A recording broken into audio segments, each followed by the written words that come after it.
If you could wave a magic wand, really, who do you want? Let me see. Jaron Ennis, Boots, Gervonta Davis, and finish with Terrence Crawford.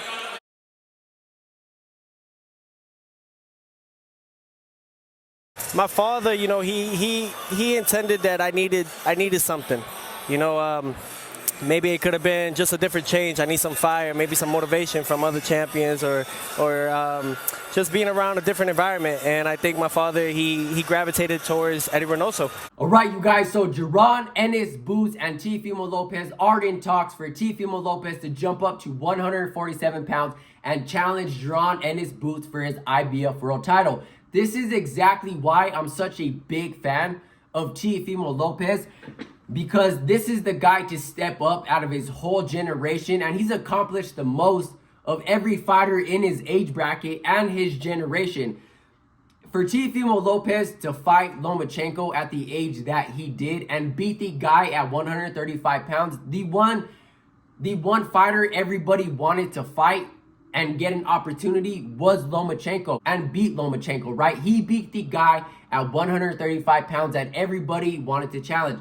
Went up to 140 and fought Josh Taylor, the guy to beat at 140 pounds. Obviously, Teofimo Lopez has been calling out Josh Taylor years and years before that. That fight could have happened a little bit sooner, but we're talking about the guy at 140 pounds, Josh Taylor. Now he wants to jump up to 147 and challenge Jaron Ennis Boots. And in my personal opinion, I think Jaron Ennis Boots, his best bet is to move up to 154. If he does move up to 154 and this fight doesn't happen, I am not going to call this a duck, because there's so much more opportunity for Jaron Ennis Boots at 154. There's so much names and to build his resume. I would rather see Jaron Ennis Boots jump up to 154, get his paper over there, build his resume over there, than see him be undisputed at 147 pounds. I don't think he's going to get as much credit at 147 as he is at 154. But back to Teofimo Lopez. We have not seen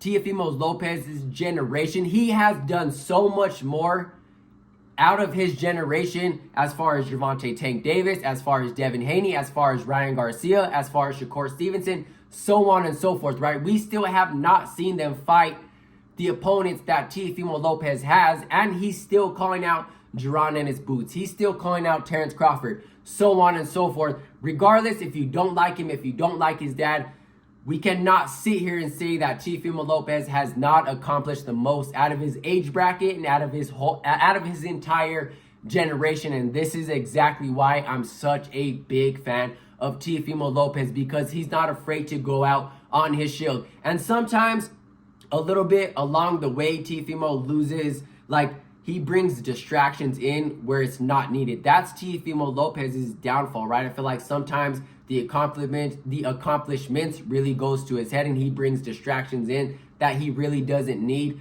And sometimes he's very hard-headed, right? We've seen Teofimo go off in the ring. We've seen him go off on social media. We've seen the distractions come in. So as far as teaming up with Eddie Reynoso and Team Canelo, I feel like they're going to bring that discipline in as far as his camp goes, and really prepping him for this fight, not letting distractions get in. So I really feel like this is a great move by Teofimo Lopez, his dad, and his team. I don't know how that's going to work, who's going to be the head coach. Regardless, I think it's still a good move. And I think we still haven't seen the best of Teofimo Lopez. But like I said, sometimes he'll get distracted and he'll struggle with a B fighter, with the B plus fighter, when he should probably knock them out. He should probably stop them in the under 9 rounds. But let's see what type of version we are going to get with Teofimo Lopez. Like I said, there's a lot of distractions along the way, and I feel like that's kind of where he struggles and where he falls off. Teofimo Lopez is the best version of himself when it matters the most, when the opponents are that important, such as